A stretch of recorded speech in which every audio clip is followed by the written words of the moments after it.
పాము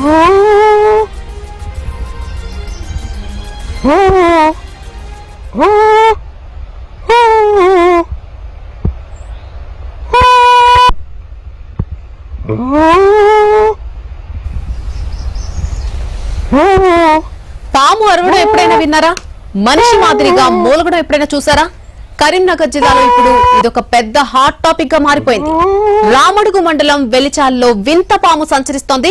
ఇక్కడ ఇందిరమ్మ కాలనీ సమీపంలోని నీలగిరి తోటలో కనిపించిన పాము నోరు తెరిచి వింత వింత శబ్దాలు చేస్తోంది.